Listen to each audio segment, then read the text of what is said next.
సూర్యుడి చుట్టూ భూమి తిరిగినట్టు ఈ కాంగ్రెస్ ప్రభుత్వం వచ్చినాక అన్ని భూముల చుట్టే తిరుగుతున్నది. మేము ఏం చేసినా గానీ ఇవన్నీ ఆగేటట్టు లేవు. కాంగ్రెస్ పరిపాలన ఉన్నంత వరకు అయితే ఇవి ఆగవు. బీఆర్ఎస్ లో గెలిచి అక్కడికి పోయిన మనిషి ఆయనే ఒక ఎజెండా తీసుకున్నాడు. సివిల్ సప్లై వాళ్ళు కరెక్ట్ గా బాధ్యత నిర్వర్తించుంటే ఈ రోజు రైతులు ఈ విధంగా గోసపడేవారు కాదు. ఒకవేళ రేవంత్ రెడ్డి మీ ముందుకు వస్తే సిచ్యువేషన్ ఎట్లుంటుంది అంటే మీరు ఆయనతో ఏ విధంగా మాట్లాడతారు? అసలు గవర్నమెంట్ ఎన్ని ఉద్యోగాలు ఇవ్వడం కంటే కూడా మనం ప్రైవేట్ సెక్టర్ లేస్తే తప్ప గవర్నమెంట్ లో ఫుల్ఫిల్ చేయలేము. జంజీ యువత చేయడం వల్ల అది ముందుకు వచ్చింది. సెంట్రల్ యూనివర్సిటీ కూడా జంజీ యువత వల్ల నేషనల్ లెవెల్లో న్యూస్ అయ్యి సుప్రీంకోర్టు సుమోటోగా కేసు తీసుకొని దాన్ని అడ్డుకోవడం జరిగింది. మరి ఇప్పుడు రేవంత్ రెడ్డి ఇచ్చిన 6 పథకాల గురించి మీరు ఏం చెప్తారు సార్? రాజకీయం అనేది ఒక పార్ట్.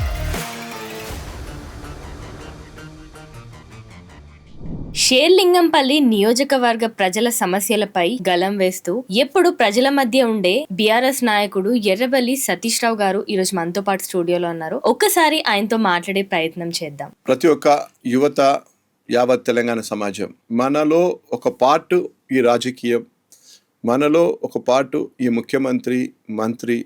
ఎందుకంటే అది మన దినచర్యలో వాళ్ళు భాగమై ఉంటారు.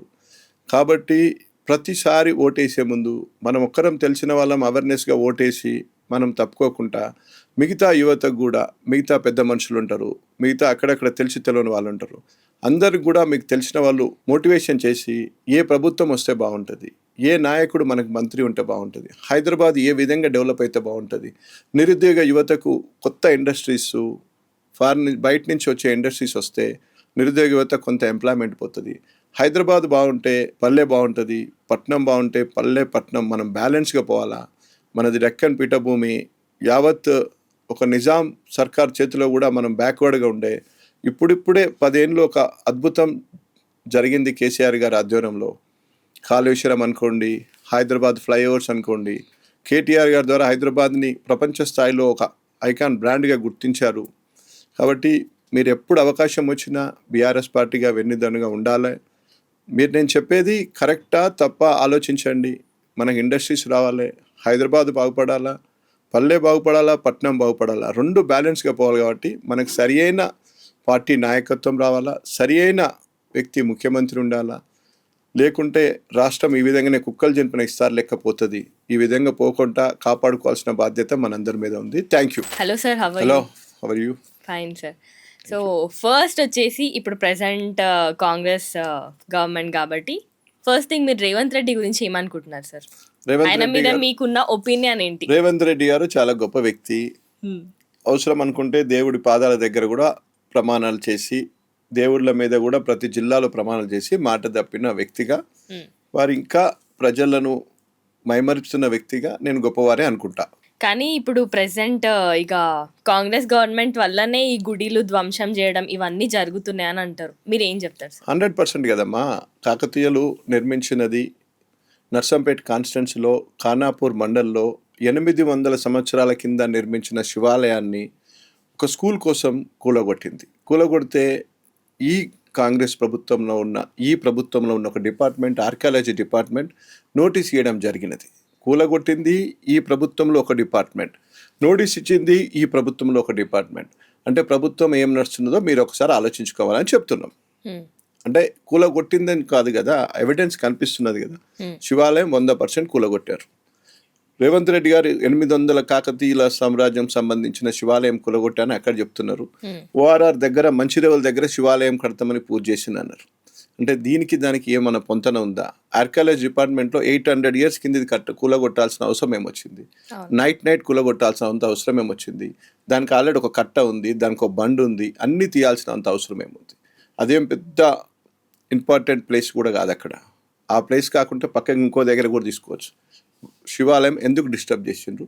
దాని మీద ఇప్పటి వరకు కన్సల్టింగ్ దేవాదాయ శాఖ మంత్రి గారు కానీ, ముఖ్యమంత్రి గారు కానీ, హిందువులకు సంబంధించింది, హిందువుల మనోభావాలు దెబ్బతిన్న దాని గురించి కానీ ఎక్కడ కానీ దాని గురించి ఇప్పటి వరకు రియాక్షన్ లేదు, ప్రెస్ మీట్ లేదు, దాని గురించి సంజాయిషి చెప్పలేదు అని యావత్ హిందూ సమాజం బాధపడుతుంది. ప్రతి ఒక్కరు, అన్ని సమాజాలు, అందరూ సబ్బండ వర్ణాలు కూడా శివాలయాన్ని కొలగొట్టడం తప్పని ముక్త కంఠంతో ఖండిస్తున్నారు. అవును. అయితే ఇప్పుడు 2.5 ఏళ్ళు అవుతుంది ఆల్రెడీ కాంగ్రెస్ గవర్నమెంట్ నడవబట్టి. మరి ఇప్పుడు ఇన్ని ఏళ్ల నుండి అయితే మనం చూస్తున్నాము గుడిలు ధ్వంసం చేయడము ఏది కూడా పాజిటివ్ అయితే జరుగుతలే మన తెలంగాణ ప్రజలకు కూడా. మరి మీరు ఏమనుకుంటున్నారు సార్? ఇప్పుడు ఇంకా 2.5 ఏండ్ల దాకా మనం ఇంక ఇవన్నీ ఏగాల, ఇవన్నీ చూడాలా, అంటే భరించాలా? ఇప్పుడు ఎట్లా ఉందంటే సూర్యుడి చుట్టూ భూమి తిరిగినట్టు ఈ కాంగ్రెస్ ప్రభుత్వం వచ్చినాక అన్ని భూముల చుట్టే తిరుగుతున్నది. లగచర్ల అయిపోయింది, అవును. నిన్న మొన్న కోయేడ్లో అవుతుంది, అంతకుముందు సెంట్రల్ యూనివర్సిటీ దగ్గర అయింది. ప్రతిదీ ప్రభుత్వం భూముల కుంభకోణం సంబంధించిందే జరుగుతుంది. నిన్న కూడా మా హరీష్ రావు గారు ప్రెస్ మీట్లో పెట్టి చెప్పడం జరిగింది. 170 ఎకరాలను ఎంఆర్ఓ గారేమో క్లియర్ అని ఇచ్చారు, ఆర్డీఓ గారేమో క్లియర్ కాదని కోర్టులో సబ్మిట్ చేశారు. ఇద్దరు అఫిడవిట్ సేమ్, ఇద్దరు ఆఫీసర్, కింద సబార్డినేట్ ఏమో మంచిది పట్టా ల్యాండ్ వీళ్ళకి ఇచ్చేయమన్నాడు, ఇది గవర్నమెంట్ ల్యాండ్ కాపాడమని ఆర్డీఓ గారు అదే కోర్టులో అఫిడవిట్ దాఖలు చేశారు. అంటే ఎక్కడ ఉంది పొంతన? రెవెన్యూ మంత్రి ఏం చేస్తున్నాడు, ఏం జరుగుతున్నది? ఆ అండర్లో జరిగిన ఈ మిస్టేక్ కింద ఆ ఎంఆర్ఓని సస్పెండ్ చేసిండ్రా, ఏం చేసిండ్రు? చేయలేదు. ఆ ఎంఆర్ఓను కలెక్టర్ ఆఫీస్కి అటాచ్ చేసి ట్రాన్స్ఫర్ చేసిండ్రు. కాబట్టి ఎక్కడ లేదు. అంటే ప్రభుత్వ పెద్దల ఇన్వాల్వ్మెంట్ అయ్యి చేసిందని మనకు కొట్టొచ్చినట్టు కనిపిస్తున్నది. కాబట్టి మేమనేది ఏంటంటే ఈ ప్రభుత్వము రియల్ ఎస్టేట్ అని ఫస్ట్ సీఎం గారు ఏదైతే చెప్పారో, నేను రియల్ ఎస్టేట్ బ్యాక్గ్రౌండ్ నుంచి వచ్చారు, దాన్ని అదే కంటెంట్లో నిలబెట్టుకుంటున్నారని అనుకుంటున్నాం. ఓకే. అయితే ఇప్పుడు ప్రెసెంట్ ఇంకా మనం 2.5 ఏండ్లు కూడా ఇవన్నీ ఏగాల, అంతే తప్ప అంతవరకు మనకి ఎలాంటి, అంటే మీరు మాత్రం ఏం చేయలేరు. మీరే చేయాలమ్మా, సోషల్ మీడియాలో కదా, మీరే జంజి, మీరే చేస్తే. మొన్న పెద్ద పెద్ద టీవీలో కూడా అందరూ ఒక కేసు సంబంధించింది ఎవరు కూడా దాన్ని టెలికాస్ట్ చేయకపోయినా జంజి యువత చేయడం వల్ల అది ముందుకొచ్చింది. సెంట్రల్ యూనివర్సిటీ కూడా జంజి యువత వల్ల నేషనల్ లెవెల్లో న్యూస్ అయ్యి సుప్రీంకోర్టు సుమోటోగా కేసు తీసుకొని దాన్ని అడ్డుకోవడం జరిగింది. అంటే మహిష్మతి సామ్రాజ్యం మీద కాలకేయుడు ఏ విధంగా అయితే రాత్రి లాంతర్లు దివిటీలు పట్టుకొని యుద్ధానికి వచ్చిన ఆ సినిమాలో చూసినామా, ఈ హైదరాబాద్ సెంట్రల్ యూనివర్సిటీ కూడా 300-400 జేసీబీలను పెట్టి నైట్ కొట్టాలని చూశారు. అది జంజి యువత సోషల్ మీడియాలో అక్కడ చదువుకున్న పిల్లలు యావత్ సమాజానికి, భారత సమాజానికి తెలిస్తే భారత అత్యున్నత న్యాయస్థానం సుప్రీంకోర్టు సుమోటోగా తీసుకొని ఈ ప్రభుత్వానికి గుణపాఠం చెప్పి ఆర్డర్ ఇచ్చి స్టేటస్ కో మెయింటైన్ చేయమని చెప్పడం జరిగినది. కానీ ప్రజలు ఏమంటున్నారు అంటే వాళ్ళకి ఎన్ని బాధలు ఉన్నా కానీ మేము ఇక 2.5 ఏండ్లు అయితే మేము భరించాలి, భరించక తప్పదు, మేము ఏం చేసినా కానీ ఇవన్నీ ఆగేటట్టు లేవు, కాంగ్రెస్ పరిపాలన ఉన్నంత వరకు అయితే ఇవి ఆగవు అని చెప్పి గట్టిగా. అంటే ఎట్లా ఉంటుంది, ప్రజలు భావోద్వేగం వెళ్ళబుస్తే వాళ్ళని శిక్షిస్తున్నారు. వాక్ స్వతంత్రం మన భారత బాబాసాహెబ్ అంబేద్కర్ గారు రాసించిన రాజ్యాంగం ప్రకారం మనకు వాక్ స్వతంత్రం ఉంది. దాని కింద ఒక ప్రైవేట్ ట్రాన్స్పోర్ట్ డ్రైవర్, ఒక ఆర్టీసీ డిపార్ట్మెంట్ ఒక ప్రైవేట్ బస్సును హైర్ చేసుకుంది. ఆ బస్సుకు ఒక ప్రైవేట్ డ్రైవర్, అంటే ఆయన ప్రైవేట్ హైర్ చేసుకున్న డ్రైవర్. ఆయనే కాంగ్రెస్ ప్రభుత్వము ఏ విధంగా ప్రజలను గారడి కొట్టిస్తుంది, మభ్య పెడుతుంది అనడానికి జగిత్యాల్లో కాంగ్రెస్ ఎమ్మెల్యే కాదు, ఆయన బీఆర్ఎస్లో ఎమ్మెల్యేగా గెలిచిన ఆయన. బీఆర్ఎస్లో గెలిచి అక్కడికి పోయిన మనిషి ఆయనే ఒక ఎజెండా తీసుకున్నాడు. అక్కడ ఒక మంత్రి గారు ఆయన ఇద్దరు కలిసి ఏం చేశారు, భారత ప్రభుత్వము డీజిల్ పెట్రోల్ పెంచుతుందని చెప్పి ఒక నిరసన కార్యక్రమం తెలియజేస్తేందుకు రోడ్ల మీద తిరిగిండ్రు. అక్కడ ధర్మపూర్ రూట్లో ఒక బస్ రూట్ పోతుంది. బస్ డ్రైవర్కి వాళ్ళే పబ్లిక్ ఉన్నప్పుడు ఆటోమేటిక్గా ఆగుతుంది కదా ట్రాఫిక్లో. ఆయన ఏం చేశాడంటే, ముందు ఈ డీజిల్ పెట్రోల్ సంగం తర్వాత రా నాయన, ఆడ వర్షాలు వస్తాయి, రైతులందరూ గోసపడుతున్నారు, వడ్లు మక్కలు కొనమని చెప్పాడు. అంతే, ఆయన ఏమనలే, ఎందుకంటే ఆయన కూడా ఒక రైతు బిడ్డే ఉంటాడు. ఆయనకు కూడా ఇది జాబ్ కాకుండా కూడా వ్యవసాయం ఉంటుంది కదా, ఆయన వ్యవసాయం బ్యాక్గ్రౌండ్ నుంచి ఉంటుంటాడు. ఆయన ఆవేదనను ఆ రూపంలో తెలియజేస్తే నిన్న ఆర్ఎం గారు ఆయనకు సస్పెండ్ లెటర్ ఇచ్చారు, రిమూవల్ లెటర్ ఇచ్చారు. దాని మీద ఆర్టీసీ మంత్రి గారు, కాంగ్రెస్ ప్రభుత్వ మంత్రి గారు పొన్నం ప్రభాకర్ గారు ఆయన ఇంకా రిమూవ్ చేయలేదు అని ఆయన చెప్తున్నారు. ఆల్రెడీ గెజిట్ వచ్చింది, సోషల్ మీడియాలో లెటర్ తిరుగుతున్నది. అక్కడ మంత్రి ఆ కన్సల్టింగ్ దాంట్లో ప్రోగ్రాంలో పాల్గొన్న మంత్రి ఏమో నాకు ఆ విషయమే తెలియదు అంటుండు, కన్సర్న్ డిస్ట్రిక్ట్ మంత్రి. అంటే ప్రభుత్వం ఏ విధంగా మొద్దు నిద్రలో ఉంది, ఏం జరుగుతుంది, వడ్లు ఎందుకు కొనట్లేదు, వడ్లు నింపడానికి గన్నీ బ్యాగులు ఎందుకు తీసుకురావట్లేదు, సకాలంలో ఎందుకు జరగట్లేదు, ఇంతకుముందు ఎందుకు జరిగింది కేసీఆర్ గారు ఉన్నప్పుడు, ఇప్పుడు ఎందుకు జరగట్లేదు అని ప్రజలే ఆశ్చర్యానికి గురి కావడం జరుగుతుంది. అండ్ ఇప్పుడు ప్రెసెంట్ అయితే 10 ఏండ్ల అమ్మాయిని అత్యాచారం చేసి చంపేయడం జరిగింది. దానిపైన 3 పోలీస్ వాళ్ళు కూడా కామెడీ చేసుకొని నవ్వుకుంటున్నారు. మరి పోలీస్ వాళ్ళు ఇట్లా బిహేవ్ చేయడానికి కూడా రీజన్ ఇది కాంగ్రెస్ పరిపాలన అంటారు. అది ఇక్కడ మన స్టేట్ లో కాదు, అది పక్క స్టేట్ లో, తమిళనాడు స్టేట్ లో జరిగింది. వాళ్ళని సస్పెండ్ చేయడం కూడా జరిగినట్టు ఉంది, న్యూస్లో చూసాం. సో మన స్టేట్లో కూడా బాధ్యత రహితంగా ఎవరు బాధ్యత వాళ్ళు నిర్వర్తించట్లేదు. సివిల్ సప్లై వాళ్ళు కరెక్ట్గా బాధ్యత నిర్వర్తించుంటే ఈ రోజు రైతులు ఈ విధంగా గోసపడేవారు కాదు. వ్యవసాయ శాఖ మంత్రి కరెక్ట్ టైంలో డిసిషన్ తీసుకొని ఉంటే యూరియా షార్టేజ్ వచ్చేది కాదు. అంటే వారు పర్సనల్ ఎజెండాలో వారు భూముల చుట్టూ తిరుగుట్లలో వారి ఫైళ్లలో వాళ్ళ గందరగోళాల్లో ప్రభుత్వ పెద్ద నాయకత్వం ఢిల్లీ తిరుగుట్లో వాళ్ళు బిజీలో ఉన్నారు కాబట్టి ప్రజల గురించి పట్టించుకోవట్లేదని మేము అనుకుంటున్నాం. ఏ టైంలో చేయాల్సిన పని ఆ టైంలో జరగట్లేదు. యూరియా ఏ టైంలో ఇవ్వాలో ఆ టైంలో యూరియా ఇవ్వలేకపోతున్నారు. ఏ టైంలో ఒడ్లు కొనాలో ఆ టైంలో కొనలేకపోతున్నారు. అంటే వాళ్ళ విజనరీ ఏముందో ఎవరికి అర్థం కావట్లేదు, ప్రజలు కూడా అర్థం కావట్లేదు, ఏ వర్గం కూడా సంతోషంగా లేరు. ఇక పోలీస్ డిపార్ట్మెంటు అని పర్టికులర్గా కాకుండా అన్ని డిపార్ట్మెంట్లు అస్తవ్యస్తం అయి ఉన్నాయని చెప్తున్నాం. ఓకే, ఒక క్లారిఫికేషన్ చేసుకుందాం సార్. ఏంటంటే అది పక్కన స్టేట్లోనే జరిగింది, కానీ ఇప్పుడు మన దగ్గర జరిగేటివి ఇవన్నీ చూస్తుంటే కూడా పోలీస్ వాళ్ళు దేనికి రియాక్ట్ అవుతలేరు. అంటే మన దగ్గర కూడా జరిగినాయి కదా. సాక్షాత్ ఇప్పుడు మనం కూర్చున్న ఏరియాలనే ఐజీ గారి సతీమణి, ఐపీఎస్ ఆఫీసర్ గారి సతీమణి చంపిపోవడం జరిగింది. కరీంనగర్లో బంగారం షాప్లో సీసీ కెమెరాలో చూసి పట్టుకోవడం, బంగారం ఎత్తుకపోవడం జరిగింది. వారిని కూడా లేట్గా పట్టుకున్నట్టున్నారు. మన దగ్గర కూడా మైనర్ అమ్మాయి మీద అఘాత్యం జరిగింది. పోలీసు వాళ్ళు దాన్ని వారం 10 రోజుల వరకు మరి ఎందుకు తొందరలో స్పీడ్గా రియాక్ట్ కాలేదో, సభ్య సమాజం మళ్ళీ తీవ్ర వ్యతిరేకత వస్తుందని చెప్పి అప్పుడు రియాక్షన్ అయిందో ప్రతిదీ ప్రజలు గమనిస్తున్నారు. ప్రభుత్వము ఏమనుకుంటుంది అనుకుంటున్నా, నా ఉద్దేశం అయితే లాస్ట్ సంవత్సరము, లాస్ట్ 6 నెలలు, లాస్ట్ సంవత్సరం ఉన్నప్పుడు అన్ని పథకాలు ఇచ్చి ఇవన్నీ చేద్దాము, ఏదన్నా మభ్య పెట్టవచ్చు అనుకుంటారు. అట్లా లేదు పరిస్థితి. ప్రజలు బాగా అవేర్నెస్ వచ్చింది. కరోనా తర్వాత సోషల్ మీడియాలో పెద్ద పేపర్లు ఎవరు చదవట్లేదు. పెద్ద పేపర్లను ఈరోజు మిర్చిలు గట్టనికి కూడా పాడతలేరు, ఎందుకంటే అక్కడ కూడా రిజెక్ట్ అయిపోయింది. కాబట్టి ఓన్లీ సోషల్ మీడియా, జెన్జీ, ప్రజల అవేర్నెస్ బాగా వచ్చింది. ఎవరు కూడా ప్రజలు వాళ్ళు అనుకునే విధంగా లేరు. మంచి గుణపాఠం ప్రభుత్వానికి చెప్తారు. ఓకే, మరి ఇప్పుడు రేవంత్ రెడ్డి ఇచ్చిన 6 పథకాల గురించి మీరు ఏం చెప్తారు సార్? ఈ 6 పథకాల గురించి మేము అరిసి 420 హామీల గురించి రోజు చెప్పి పోతే వాళ్ళకి చలనం లేదా. ఇటు పక్క అంబేద్కర్ ఉండే, అటు పక్క బిర్లా మందిర్ టెంపుల్ ఉండే, మధ్యలో సెక్రటరేట్ ఉండే, ఎలక్షన్ 3 రోజులు ఆడబెట్టి ప్రమాణం చేసినామని 10 సార్లు 100 సార్లు చెప్పినాం. వాళ్ళ పథకాలే గురించే మర్చిపోయినారు. ఇంకా కొంచెం ముందుకు వచ్చి అందరూ అన్ని ఇచ్చేసినాము, బంగారం ఇచ్చినాము, సిలిండర్లు ఇచ్చినాము, పైసలు ఇచ్చినాము, అన్ని ఇచ్చినాము, అందరికి చేరినాయని వాళ్ళు చెప్తున్నారు.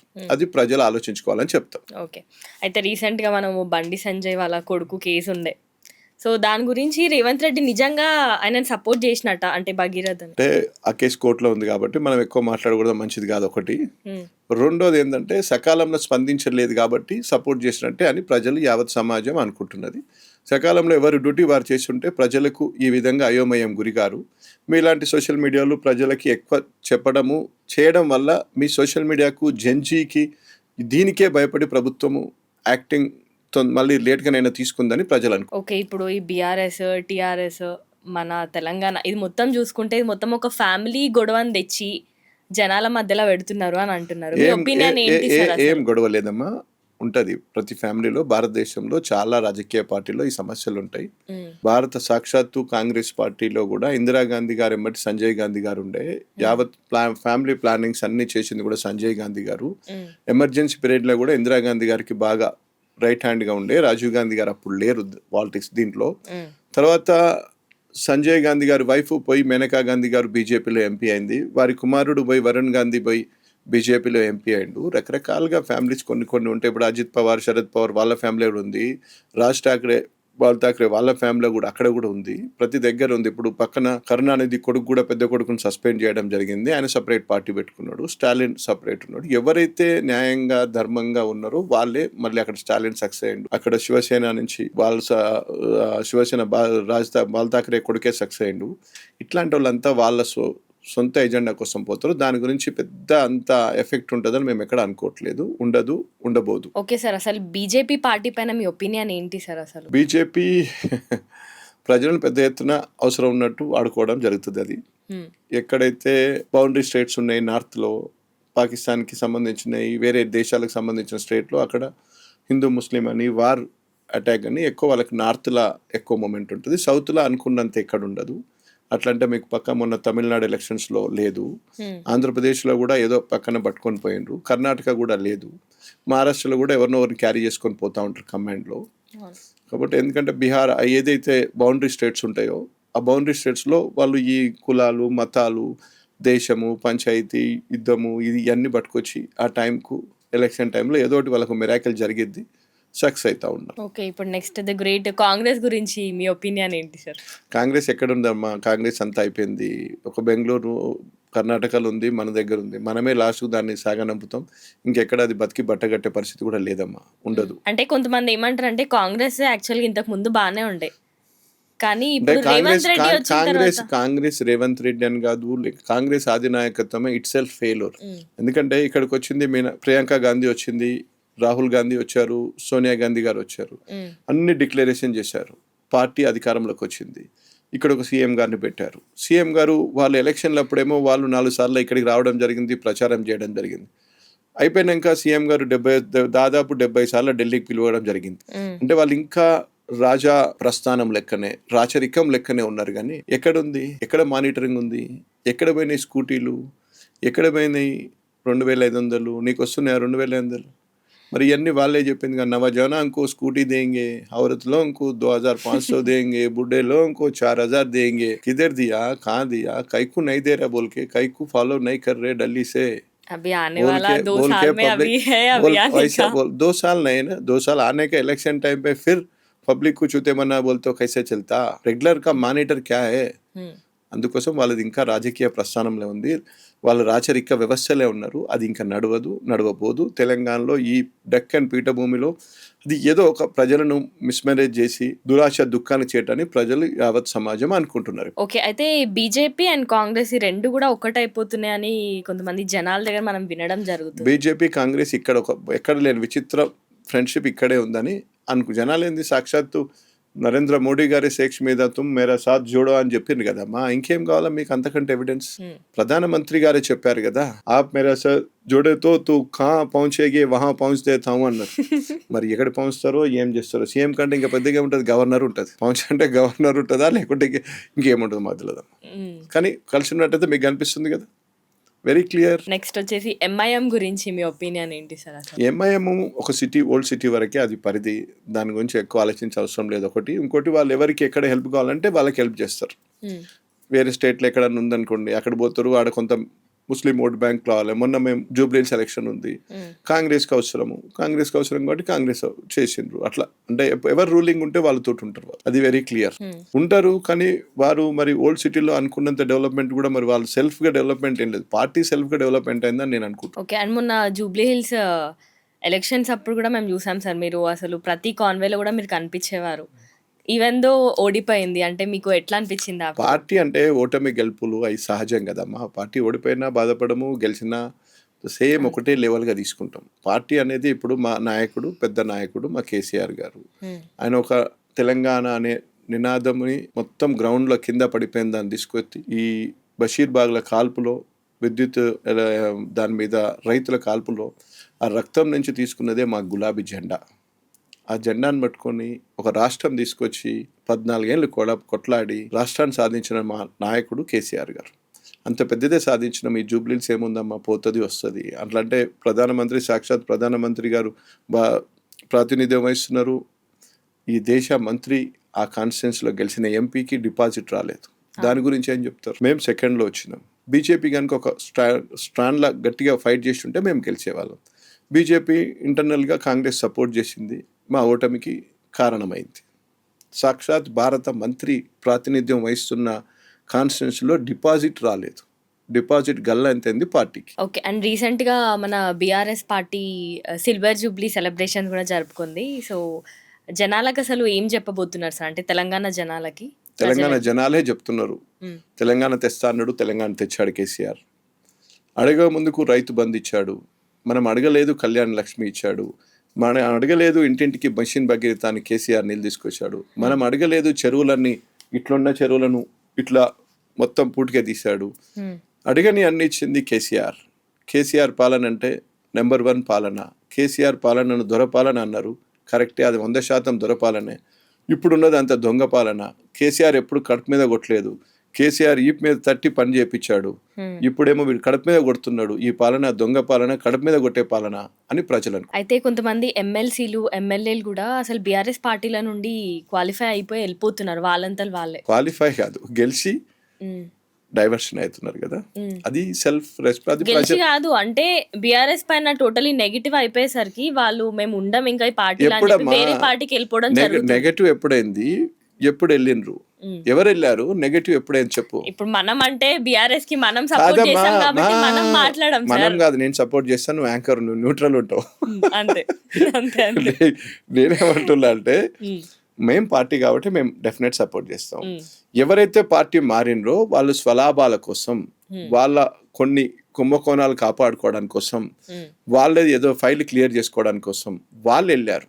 వాళ్ళేం వ్యక్తిగతంగా గెలిచే అంత స్టంట్ ఉన్న నాయకులు ఏం కాదు. వాళ్ళు మళ్ళీ బతికి బట్టగట్టిన రాజకీయంలో ఒక్కసారి కేసీఆర్ గారికి ద్రోహం చేసినోడు ఇప్పటి వరకు బతికి బట్టగట్టినోడు తక్కువ అరుదుగా ఉంటారు. చూద్దాం రాబోయే రోజుల్లో ప్రజలే వారికి తగిన గుణపాఠం చెప్తారు. ఓకే సార్, ఇప్పుడు కేసీఆర్ గారు ప్రజల ముందుకే అసలు రావట్లేరు.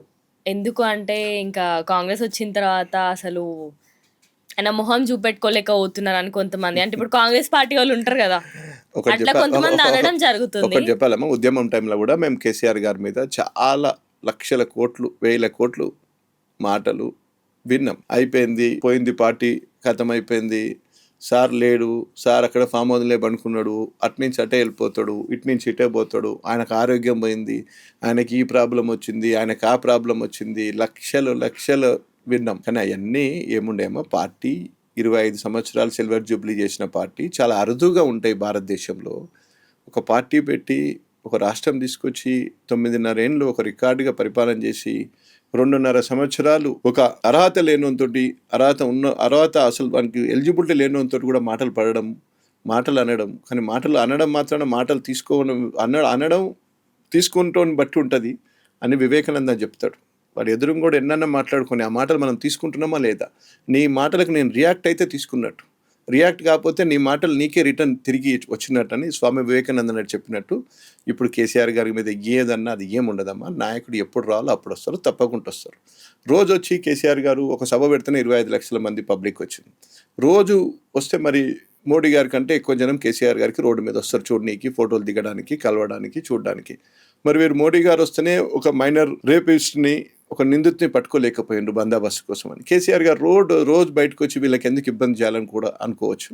కానీ కేసీఆర్ గారు ఎప్పుడు రావాలా, ఎప్పుడు పోవాలని ఎవ్వరు చెప్పనీకి ఉండదమ్మా. అది కేసీఆర్ గారికే చెల్తుంది. కేసీఆర్ గారే వస్తారు, తప్పకుండా వచ్చినప్పుడు సరి అయిన సమాధానం చెప్తారు, తప్పకుండా చెప్తారు. కానీ రోజు రాలేరు కదా. రోజు రావాలంటే ఆడ సరి అయిన నాయకుడు, సమాన నాయకుడు, అది క్యాండిడేట్ ఉండాలి కదా. రోజు వచ్చే నాయకుడు, రోజు ఏముంది, మేమందరం రాలేదా, మీరు ఒడ్లు కొంటలేరు, మీరు తులం బంగారం ఇయ్యలేదు, మీరు అంతా మోసం చేసిండ్రు, మీరు అన్ని అబద్ధాలు చెప్పిండ్రు, ప్రజలు కష్టాల్లో ఉన్నారు, ఇది వాస్తవం. ఇవన్నీ వాస్తవం అని చెప్పడానికి మేము సరిపోతాం కదా. మా నాయకుడు దాకెందుకు, మా నాయకుడు చెప్పినాక ఇదే చెప్తాడు కదా, ఎక్కువ మంది ఉంటారు. ఇప్పుడు అట్లా కాదు కదా, అంత చిన్న చిన్న మీడియాలో, సోషల్ మీడియాలో ఇప్పుడు మన ఇద్దరం చేస్తున్నాము, ఇది ఒక 15-20 వేలు, 1 లక్ష 2 లక్షల మందికి పోతుంది. అది వాస్తవమే కదా. మనం వాస్తవం మాట్లాడినప్పుడు వాస్తవాన్ని ఈజీగా ప్రజలు తీసుకోవద్దు. మనం అబద్ధం ఎంత చెప్పినా తీసుకోరు కదా. మేము ఇస్తున్నాం తులం బంగారం అని చెప్పిండు అనుకోండి ఎవరైనా కాంగ్రెస్ నాయకుడు, ప్రజలు ఏమంటారు, దాని కింద కామెంట్స్ ఏమొస్తాయి, అది కనిపిస్తాయి కదా మనకు. కాబట్టి మా నాయకుడు వచ్చే టైంలో 100% బాగా వస్తాడు, బ్రహ్మాండంగా వస్తాడు, మీరే చూస్తారు. అంటే మీరు అంతా గట్టి ఎట్లా చెప్తున్నారు సార్, అంటే మేము అంటే మా విజనరీ ఉందమ్మా. ఇప్పుడు నరేంద్ర మోడీ గారు Dhan account, Jan Dhan account open చేయమని చెప్పిండు, బ్యాంకులలో 15 లక్షలు ఇస్తా అన్నాడు. రేవంత్ రెడ్డి గారు మీకు తులం బంగారం ఇస్తా అన్నారు, 15,000 రైతులకు ఇస్తా అన్నారు, ఆటోలకు 12,000 ఇస్తా. మా నాయకుడు పార్టీ పెట్టి తెలంగాణ తేయకుండా రాళ్లతోటి కొట్టి చంపమన్నాడు. ఈ ముగ్గురిట్లా ఎవరు ఉత్తమ నాయకుడు అంటే ఏం చెప్తావు? ముగ్గురు ఇట్లా మాట నిలబెట్టుకున్నదే కేసీఆర్ గారు. తెలంగాణ తేకుండా రాళ్లతోటి కొట్టి చంపండి అన్నాడు, తెలంగాణ తెస్తా అని చెప్పిండు, తెలంగాణ తెచ్చిండు. 15 లక్షలు వేయలేదు విశ్వగురు సారు, 2.5 ఏళ్ళ నుంచి తులం బంగారం ఒకరికి కూడా ఇయ్యలేదు, 15,000 వేయలేదు, ఆటోలకు 12,000 కూడా ఇయ్యలేదు, ఏ పని కూడా చేయలేదు. ముగ్గురు నాయకుల్లో మాట నిలబెట్టుకున్నది కేసీఆర్ గారు. అది ఎంత పెద్ద మాట. ఒక రాష్ట్రమే తీసుకొచ్చారు, భారతదేశ రూపురేఖ, చిత్రపటాన్నే రూపురేఖ మార్చిండు. భారతదేశంలో ఒక తెలంగాణ అనే రాష్ట్రాన్ని ఇట్లా సృష్టించిన వ్యక్తి కేసీఆర్. మనందరం కేసీఆర్ గారు వెనుక నడిచాం. మనందరినీ ఒకతాటిపై తీసుకొచ్చి ముందుండి తెలంగాణ తీసుకొచ్చిన నాయకుడు కేసీఆర్. సచ్చుడో తెలంగాణ వచ్చుడో నినాదంతో తీసుకొచ్చి తెలంగాణ కేసీఆర్ లేకపోతే వచ్చేదా ఇచ్చేదా? ఒకవేళ అప్పుడు కనుక మిస్ అయితే నరేంద్ర మోడీ గారు ఈ 15 ఏళ్ల చరిత్రలో తెలంగాణ అనేది ఇంకా బతికి బట్టగట్టేది కాదు, తెలంగాణ అనేది వచ్చేది కాదు. తెలంగాణ అంటే ఒక తీవ్రవాది కింద, తెలంగాణ అడిగిన ఒక నక్సలైట్ కింద ముద్రేసేవారు. ఆ టైప్లో తీసుకొచ్చే పరిస్థితి వచ్చేది ఈ సిచ్యువేషన్లో. కేసీఆర్ గారు కనుక ఒక వ్యూహాత్మక ఒక రాజకీయ వ్యూహంలో ఒక పద్ధతి ప్రకారం తీసుకురావడం వల్ల ఎవరికి ఇబ్బంది లేకుండా పిల్లలు పిట్టలరా ఎవరికి వాళ్ళకు ఆత్మహత్య వాళ్ళు చేసుకున్నారు. అంటే ఇంకొస్తుందో రాదో పోతుందో ఆ ఫ్రస్ట్రేషన్లో తీసుకున్నారు యువత. అది మనం తీసుకున్నారు. మన యువత ఎవరిని కూడా వేరే వాళ్ళకి డిస్టర్బ్ చేయలే, ఎవరికి కూడా ఎక్కడ అన్యాయం చేయలే. యాదిరెడ్డి భాయ్ పార్లమెంట్ ఢిల్లీ ముందు సూసైడ్ చేసుకున్నా, శ్రీకాంతాచారి ఎల్బీ నగర్లో సూసైడ్ చేసుకున్నా, ఇవన్నీ వేరే వాళ్ళకి ఇబ్బంది కాకుండా చేసిన ఉద్యమాలు. అది ఉద్యమాలు అంటే అది లోపలికెళ్ళి వచ్చేది. వాడు జై తెలంగాణ అనే ఎంతైతే లోపలికెళ్ళి వస్తుందో జై బోలో గణేష్ మహారాజ్కి అంటే కూడా అంతే లోపలికెళ్ళి వస్తుంది. ఇవన్నీ లోపలికెళ్ళి వచ్చేది, ఆర్టిఫిషియల్ ఉద్యమాలు కాదు. అది మన లోపల ఉన్న ఉద్యమం కాబట్టి దానికి ఒక నాయకుడు సరైన నాయకుడిగా కేసీఆర్ గారు ఉండి తీసుకొచ్చింది కాబట్టి తెలంగాణ వచ్చింది. లేకపోతే వచ్చేదా? సమస్య లేదు, రాదు. ఓకే, అయితే టీఆర్ఎస్ కి బీఆర్ఎస్ కి ఉన్న తేడాలు ఏంటి సార్? అసలు ఆమె వాళ్ళ కూతురు సస్పెండ్ చేసిందని చెప్పి సపరేట్ గా పార్టీ పెట్టుకోవడం జరిగింది. మరి అసలు బీఆర్ఎస్ కి టీఆర్ఎస్ కి ఉన్న తేడాలు ఏముండదు. మా పార్టీ ఏముంది, మన కే పాల్ కూడా పెట్టుకున్నాడు పార్టీ. చాలా మంది పార్టీలు పెట్టుకుంటారు, వేల పార్టీలు ఉంటాయి. బీఆర్ఎస్కి టీఆర్ఎస్కి ఏం తేడా ఉండదు. కేసీఆర్ నాయకుడు ఎక్కడ ఉంటే గదే కేసీఆరే. ఇంకా బీఆర్ఎస్లు టీఆర్ఎస్ ఇవన్నీ పక్క పెట్టి కేసీఆర్. ఇప్పుడు మరి ఫ్యూచర్ లో రెండు ఒకటి అయితే మళ్ళీ బీఆర్ఎస్ టీఆర్ఎస్ రెండు. ఫ్యూచర్ గురించి మనం చెప్పనీకి జ్యోతిష్యం కాదు, మనకు అది నెక్స్ట్. సరే, 2 years అయిన తర్వాత అన్నా, లేకపోతే 3 years అయిన తర్వాత అవన్నీ మనం చెప్పనీకి ఉండదమ్మా. ఫ్యూచర్ లో మనం ఇంతకుముందు కూడా ఆలోచించలే కదా, కవిత గారు బయటికి పోయి ఒక పార్టీ పెడతానని ఆలోచించామా?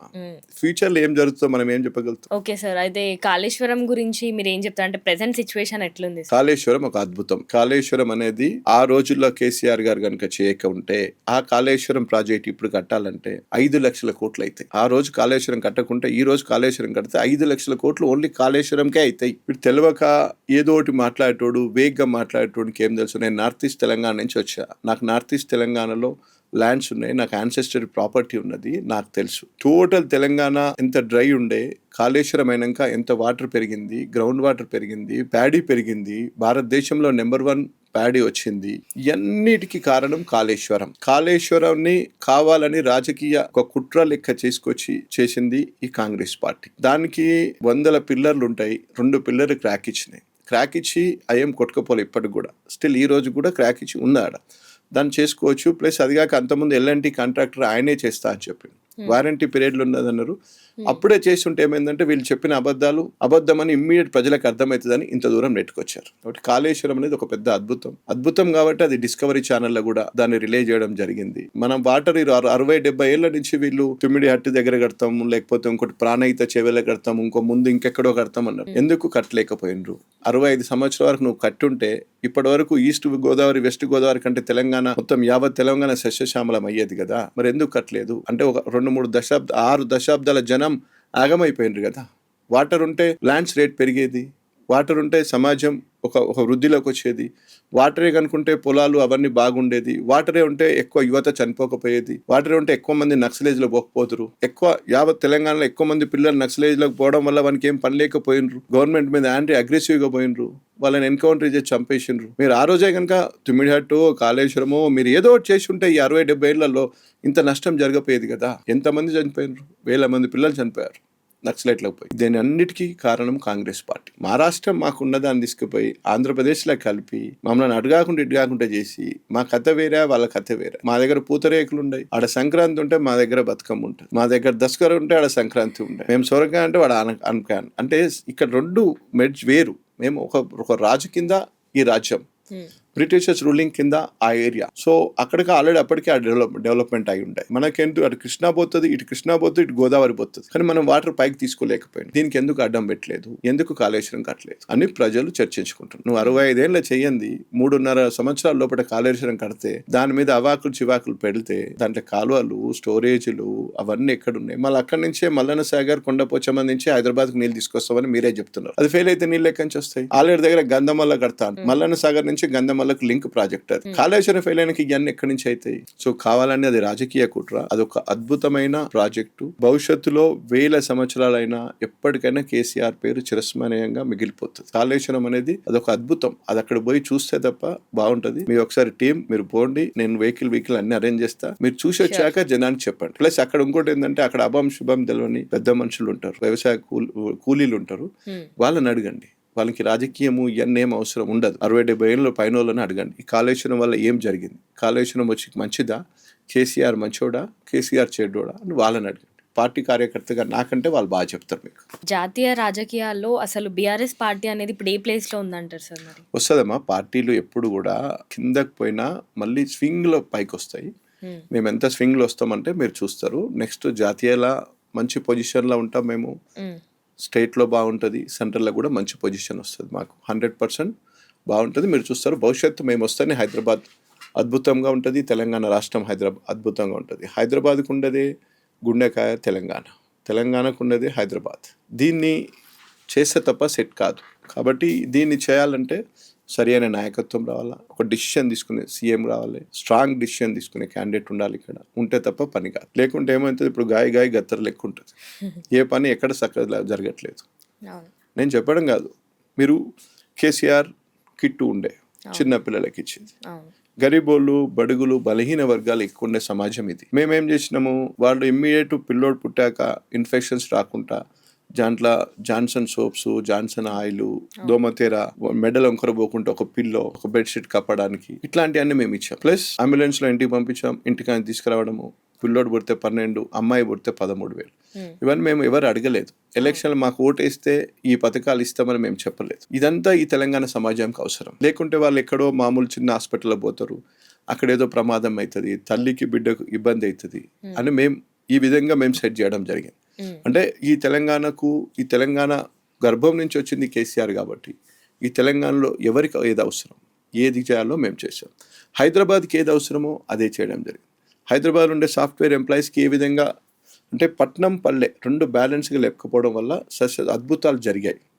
ఈ అద్భుతం వీళ్ళు ఎందుకు జరగలేకపోతుందంటే వాళ్ళు చేయలేకపోతుంది, అంతే తేడా, ఇంకేం ఉండదు.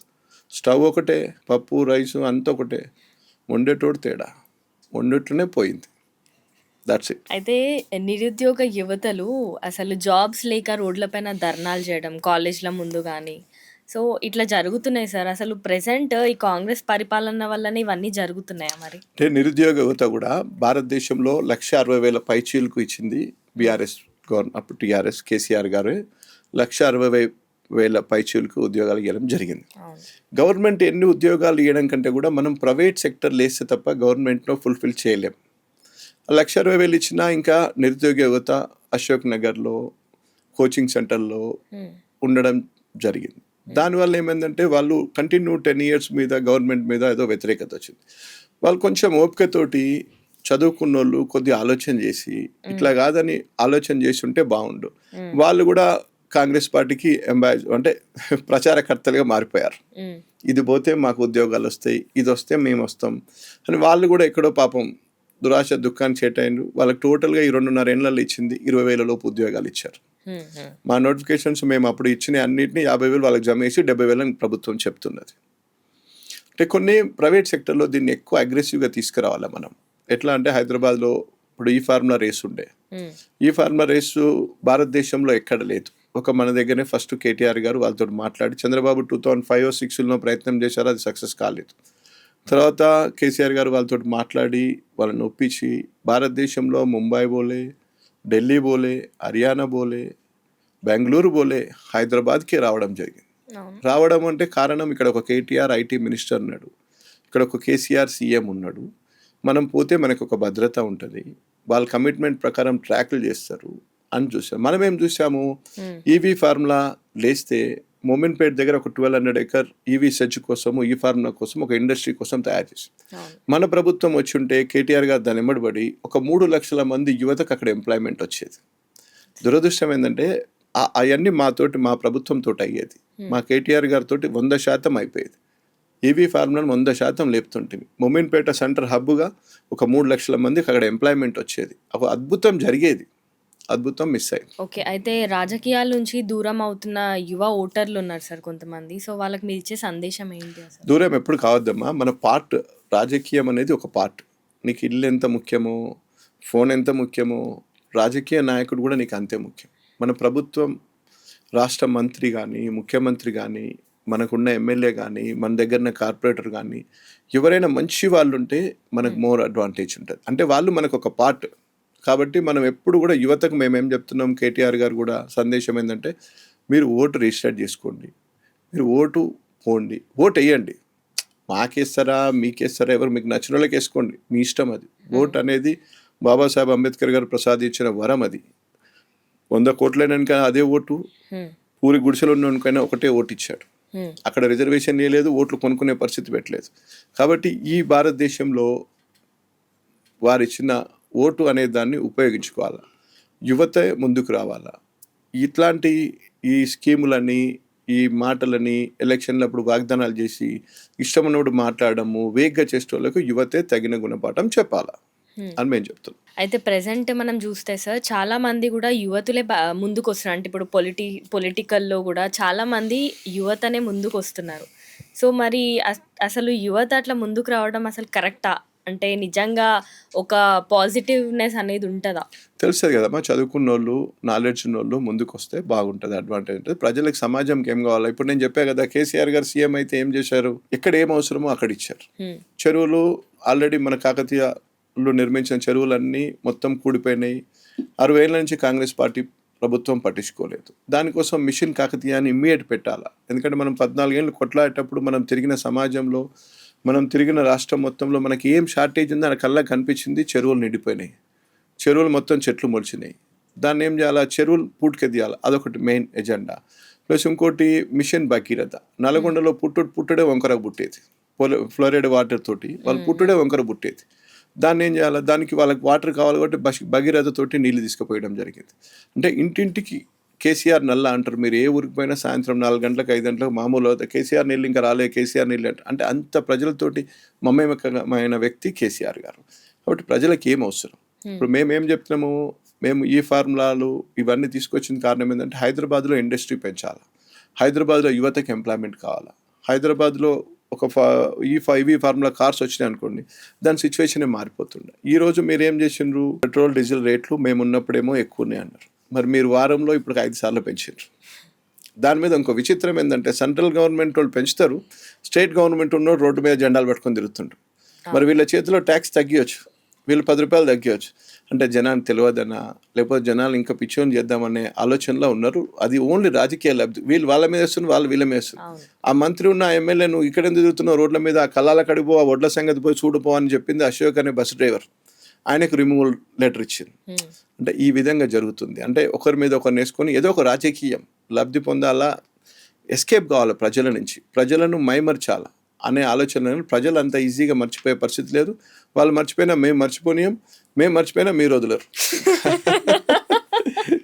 కాబట్టి ప్రజలు డెఫినెట్గా అవేర్నెస్ రోజు, అంటే ఇంతకుముందు ఏంటంటే వేగ్గా ఏదో మాట్లాడి తప్పించుకునేవాళ్ళు, అట్లా లేదు. ఈరోజు రోజు జరుగుతుంది. 6 గ్యారెంట్లు ఏమైంది, నీ 420 ఏమైంది, నీ తులం బంగారం ఏమైంది, అంటే ఇదంతా జోకిడి కామెడీ కింద అయిపోయింది. తులం బంగారం వచ్చిందా, రేవంత్ రెడ్డి తులం ఇచ్చిండా, అంటే తులం 2 లక్షలు అయింది, వాడు మునిగిపోను, వాడు చేయబట్టి అనవసరంగా 2 లక్షలు అయిందని జనాలు తిట్టుకుంటారు. అరే సిచ్యువేషన్ ఇట్లా అంటే డెప్త్గా వెళ్ళిపోయింది. కరోనా తర్వాత ఫోన్ ఎక్కువ, అందరికీ ఫోన్ అలవాటు అయిపోయింది. కరోనాలో ఒక్కడే ఉండేది కదా, ఓ ఫోన్ పట్టుకునేది. ఫోన్ తోటి మనిషికి సంబంధాలు పెరిగినాయి. పెరగడం వల్ల ఏమైందంటే వీళ్ళు పెట్టింది ఆ సునీల్ కొనుగోలని ఎలక్షన్ వాళ్ళని పట్టుకొచ్చి ఎక్కువ నెగటివ్ ప్రపగండా తీసుకొచ్చి పెట్టారు. పెడితే మేము ఇదేవాడు వింటాడా, ఇదేవాళ్ళు చూస్తారా అనుకున్నాం. కానీ అదే చూసి మార్పు అన్నారు. మార్పు అని దురాశకు దుఃఖాన్ని చేయడానికి ఇప్పుడు అనుకుంటున్నారు. అదే జరిగింది. అయితే మీరు షేర్లింగంపల్లి నియోజకవర్గంకి బీఆర్ఎస్ లీడర్. సో మరి అక్కడ సిచ్యువేషన్స్ ఎట్లున్నాయి సార్? టోటల్ తెలంగాణ అంతా ఒకటే ఉందమ్మా, ఇంకా అక్కడొకటి ఇక్కడొకటి లేదు. అంటే మీరు మొత్తం ఉండేది అక్కడే కదా? సేమ్ అక్కడేముంది, దోమలు విపరీతంగా పెరిగినాయి, మోరీలు డ్యామేజ్ ఉన్నాయి, HMWS వాటర్ వర్క్స్ సరిగ్గా పనిచేయట్లేదు, దోమలు కంటిన్యూ పెరుగుతున్నాయి, రోడ్లు సరిగ్గా చేయట్లేదు. ఇందిరమ్మ ఇండ్లు ఇస్తామని 3 సార్లు ఇండ్ల మీ సేవలు తిప్పారు, ఇండ్లని, రేషన్ కార్డులని, రకరకాల కుటుంబాలకు సంబంధించి అన్ని ఏమని 3 సార్లు ఈ మీ సేవలకు ఆ సేవలకు తిరిగినరు. అక్కడ అది ఏం లేదు, ఆ ఫైల్ ఎక్కడో పోయినాయి, వదిలేసినరు. దాని తర్వాత బస్తీ దవాఖానలో మందులు లేవు, కొన్ని బస్తీ దవాఖానలో ర్యాబిపూర్ ఇంజెక్షన్ కూడా లేదు. ఇట్లాంటి చాలా సమస్యలు గ్రౌండ్ లెవెల్లో చాలా ఇబ్బందిగా ఉంది. సిటీ ప్రజలు ఒక విధంగా ఆలోచన చేసి 24 సీట్లు మాకే ఇచ్చారు హైదరాబాద్ యావత్. కానీ ఇచ్చినా ఏముంది పాపం, రూరల్లో వీళ్ళు చెప్పిన మాటలు మీలాంటి వాళ్ళు సోషల్ మీడియాలో కూడా మార్పు అని అప్పుడు ఆ క్షణంలో మీరు కూడా అట్నే చేసిండ్రు, అన్నీ అటే కలిసి వచ్చినాయి. ప్రజలకు దురదృష్టం, మనందరికీ దురదృష్టం. ఓకే సార్, లాస్ట్ ఒక క్వశ్చన్ అనుకోండి, ఏమన్నా అనుకోండి. ఒకవేళ రేవంత్ రెడ్డి మీ ముందుకు వస్తే అసలు సిచ్యువేషన్ ఎట్లుంటది అంటే మీరు ఆయనతో ఏ విధంగా మాట్లాడతారు అసలు? ఏ విధంగా ఉంటామో నమస్తే పెడతాం. ఇప్పటికైనా మీరు ఒక ప్రోటోకాల్ ప్రకారం చేయండి అన్న. ప్రజలను ఇబ్బంది పెట్టకండి. గ్రౌండ్ లెవెల్లో మరి ఇట్లాంటివి జరుగుతున్నాయి, అదొకసారి చూసుకోమంటాం. రైతులకైతే ముందు రిలీఫ్ ఇవ్వండి. ఎందుకంటే 60-65% అబోవ్ మన దగ్గర రైతులకు సంబంధించిన ఉన్నారు. అది అర్జెంటుగా రిలీఫ్ ఇవ్వండి. హైదరాబాద్లో ఏదైతే కేటీఆర్ గారు మొదలు పెట్టిండో ఈ ఫార్ములా సెజ్జులు అది ఉన్నాయి, అవి కంప్లీట్ చేయండి. 4th సిటీలు 5th సిటీలు కొత్త సిటీలు ఇవన్నీ కావన్నా మనకు ఉన్నదే 2.5 ఏళ్ళు. రోడ్లు డ్రైనేజీలు ఇవన్నీ డెవలప్మెంట్ చేశారికి ఇంకా 1.5 year అవుతుంది. ఈలోపు మళ్ళీ ఎలక్షన్ వస్తుంది. మీరు ఎలక్షన్లో నెక్స్ట్ వచ్చే పరిస్థితే లేదు. కాబట్టి పాత గవర్నమెంట్ ఏదైతే చేసిందో అది చేయండి అన్న. చిన్న పిల్లలకు కేసీఆర్ కిట్ ఇవ్వండి అన్న. అది వదలకండి. రేవంత్ పిట్టు పెట్టుకుంటారో, రాహుల్ పెట్టుకుంటారో, ప్రియాంక పెట్టుకుంటారో, కిట్ అయితే ఇవ్వండి. న్యూట్రిషన్ కిట్ గరీబులకు ఇవ్వండి. ముసలోళ్ళు ఆల్రెడీ కళ్ళ అద్దాలు సైట్ పెరిగి ఉన్నాయి. ఆ అద్దాలు ఎంతమంది కేసీఆర్ అద్దాలు ఇచ్చేది, ఆ అద్దాలు ఇవ్వండి అన్న చెప్తాం. 100% దండం పెట్టి చెప్తాం, బతిలాడి చెప్తాం, చూడాలని చెప్తాం, ప్రజలు ఇబ్బంది పడుతున్నారని చెప్తాం. అంతే కదా, ఇంకేముంటుంది. Okay sir, thank you so Thank you. Much for your valuable time. Thank you so much sir. Thank you.